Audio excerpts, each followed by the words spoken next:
dostlar, bugün sizlerle birlikte ben katacağım.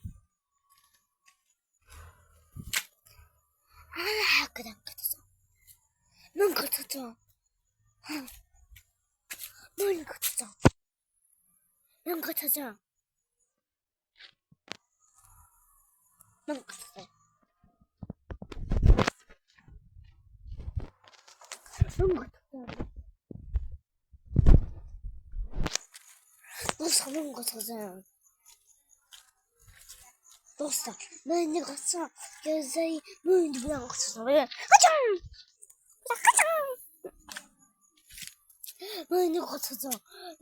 Ben katacağım. Neyse. Ben deftim katacağım orada katacağım. Ben de katacağım. Aynen bana katarsın. Ne diyeceğim? O dostlar ben de katacağım. Kaçamadım. Yola birlikte. Sonsuza kadar bu evde yaşayacaksan. Sonsuza kadar bu evde yaşayacaksın. Çok günler. Allah patkanır.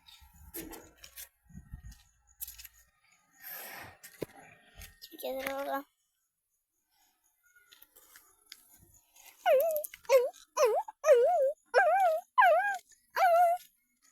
Ceylan beni sevdi. Boy o şimdi. Geçim ne yapalım?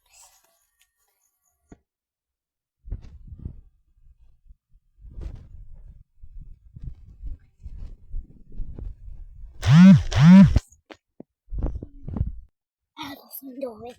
Kaçayım kaç. İşte. Ya.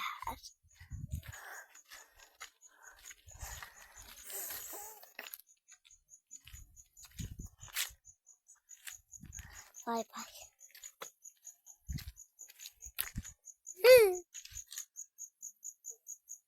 Ne çocuğum bu? Niye? Ses geldi burada. Ses.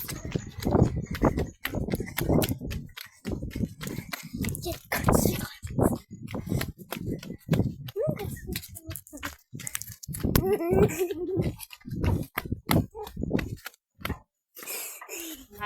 Olsa niye oldu? Piyaprotum. Ben piyaprotum. Piyapro. Kaçan da. Şey oldu. Bir adam galiba böyle tıkan. Ve geldi ve yolum değişti. Ama hayatımda böyle baktı. Ben de kaçmadım.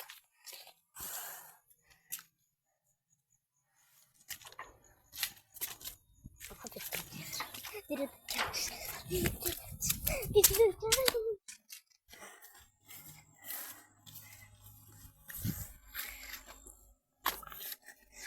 bir saniye çekeceğim. Bir daha hocam. Hocam. Bu zaman kaçırmadım. Ancak bana tuttular. Sen bunu bilmiyorsan. Şimdi sonra hedefine. Sağ ol. Ben kaçırmadım.